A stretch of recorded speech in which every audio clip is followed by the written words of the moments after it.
ইন্টিগ্রেশনের একটা ইন্টারেস্টিং একটা প্রবলেম এখানে দেয়া আছে।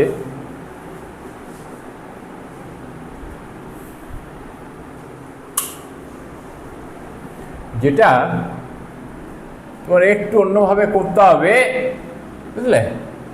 এখানে কি দেওয়া আছে, integration cos x dx by sin cube x into 1 plus sin to the power 6x to the power 2 by 3 equal to fx into 1 plus sin to the power 6x to the power 1 by lambda 1 by lambda হলে তোমার lambda into f pi by 3 equal to কত হবে, বুঝলে? তাহলে এটা এই এখানে তিনটে দেয়া আছে, চারটে অপশান দেয়া আছে। a equal to 4, b equal to -2, c equal to 8, হ্যাঁ, আর এটা হচ্ছে d, হ্যাঁ, d equal to -4। এখানে কি হবে, প্রথমে কি করবে, লেখো solution integration cos x dx equal to by sin cube x into 1 plus sin to the power 6x to the power 2 by 3, এইটা নিয়ে এগো, বুঝলে? এইটা নিয়ে আমি এগিয়ে যাই। এখানে ধরো লেট cos x না, let sin x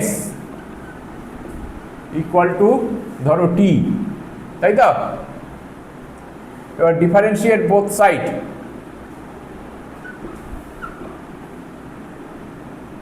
we get কি হবে, cos x dx equal to dt, তাই তো? এবার এটা বসিয়ে দাও এখানে, equal to integration dt by, এখানে কি হবে বলো, তাহলে cos x dx equal to dt, এখানে dt বসে গেল, এখানে তোমার t cube into 1 plus t to the power 6 to the power 2 by 3, ঠিক আছে, ইকুয়াল টু কত হবে? এবারে একটা কাজ করো, dt বাই t কিউব, তাই তো? এটা রেখে দাও, এখান থেকে t to the power 6 common now, t to the power 6 common নিলে এটা কিন্তু ব্র্যাকেটের মধ্যে 2 by 3 পাওয়ারের মধ্যে আছে, তাহলে t to the power 6 যদি কমন নাও তাহলে এটা কি হবে, 2 by 3 হবে, তাই তো? এখানে কি হবে, 1 plus 1 by t to the power 6 to the power 2 by 3, ultimately কি হচ্ছে এখানে, integration dt by t cube into, এখানে যদি এই 6 2 হয়ে যায় তাহলে t to the power 4 into 1 plus 1 by t to the power 6 to the power 2 by 3, তাই তো?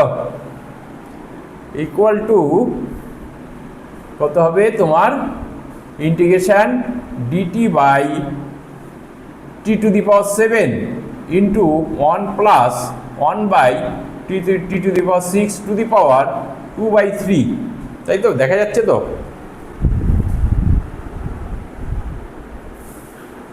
আর লেখা যাবে? হ্যাঁ, এখনো লেখা যাবে। এবারে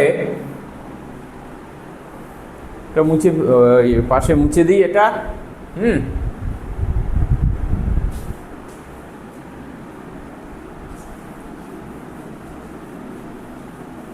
ধরো এখানে এইখানে লেখো ওটা sin t equal to sin x, এখানে লিখে দাও ওটা sin x equal two t, হ্যাঁ, তাহলে cos x dx equal to dt, এটা এখানে থাক, না তোমাদের এ হবে না,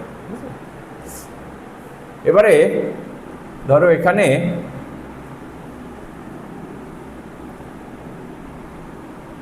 কি ধরবো, 1 প্লাস 1/t⁶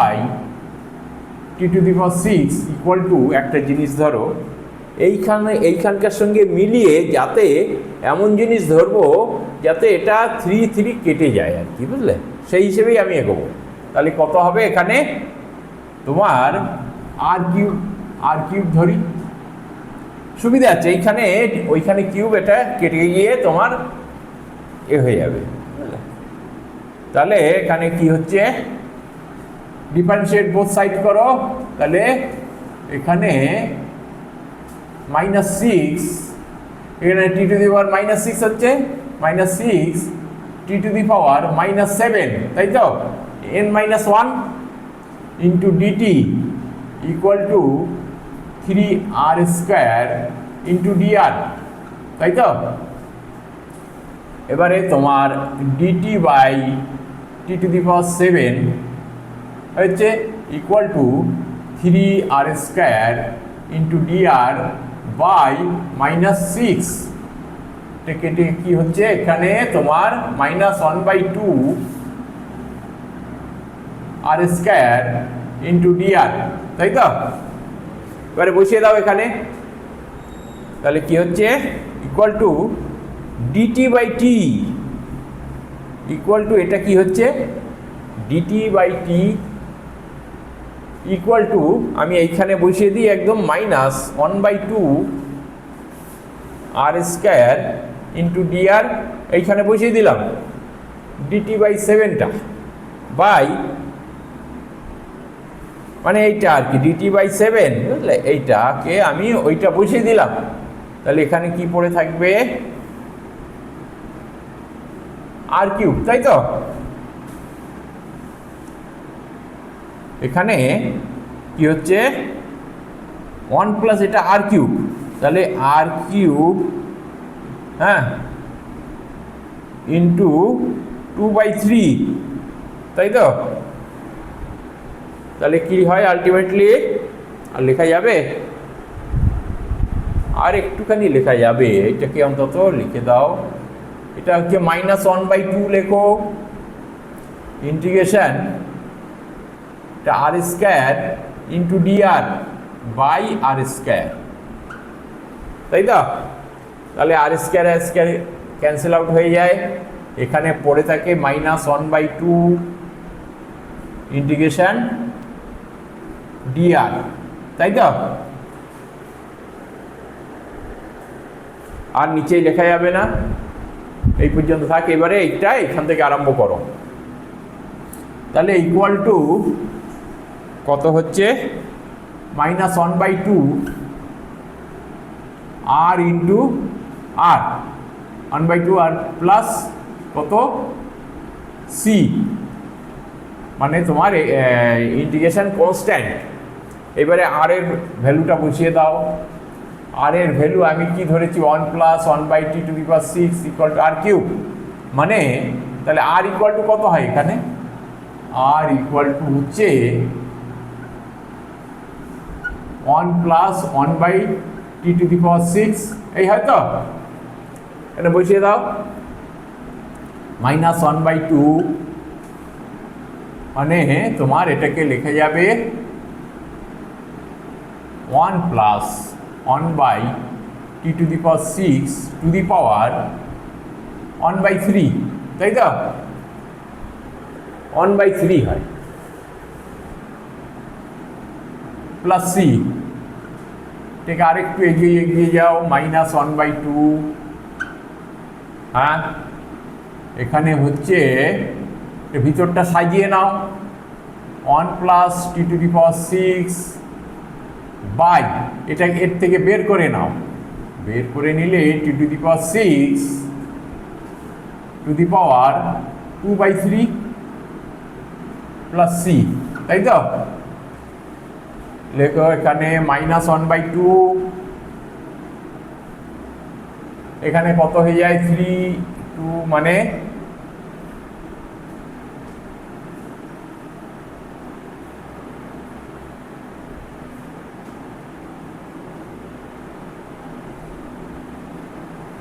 ও 1/3, এটা 1/3, আমি ভুল লিখছি এখানে 1/3, তাই তো 1/3 ছিল এখানে, তাই তো এই 1/3, নিচেও 1/3, তাহলে আলটিমেটলি কি হয় এখানে টি স্কোয়ার, তাই তো into 1 plus t to the power 6 to the power 1/3 plus C. এবারে টি এর ভ্যালুটা বসিয়ে দাও, টি এর ভ্যালুটা বসিয়ে দিলে কি হবে -1/2,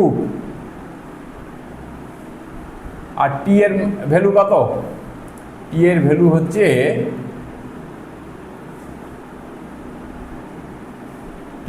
হচ্ছে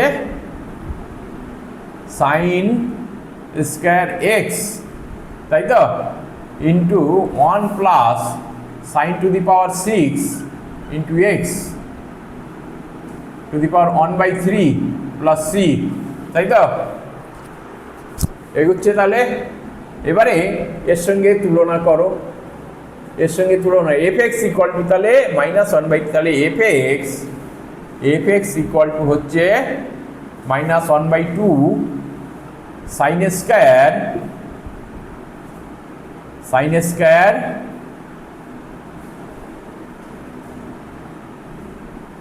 স্কোয়ার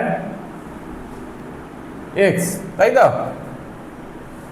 এবারে এফ π/3 ইকুয়াল টু কত হয়, এফ π/3 ইকুয়াল টু -1/2 ইন্টু নিচেই লেখো sine π/3 whole square equal to -1/2 sine π/3 মানে কত, √3/2, মানে কত হয় তোমার √3/2 মানে 3/4, তাই তো এর মানটা হয় 3/4, 2 কেটে গেল, এখানে কি থাকে পড়ে 2টা -2/3, তাই তো। এবারে আমার লামডা ইকুয়াল টু কত হবে, 1/λ ইকুয়াল টু এখানে 1/3 এসছে, তাই তো। তাহলে লামডা ইকুয়াল টু কত, লামডা ইকুয়াল টু 3। আমাকে বের করতে কি দিয়েছে এখানে দেখো, লামডা